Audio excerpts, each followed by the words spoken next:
আফসোস করার কিছুই নেই। দিন শেষে এটা ভেবে নিয়েছি যে আল্লাহ যা করে ওটা ভালোর জন্যই করে।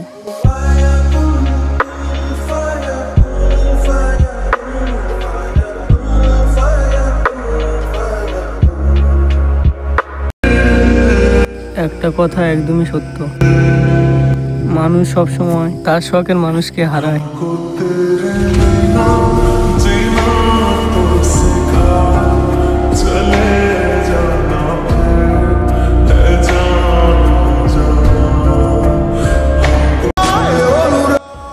আমি তাকেও হারিয়ে যেতে দেখছি, যে বলতো আমি সবার মতো না।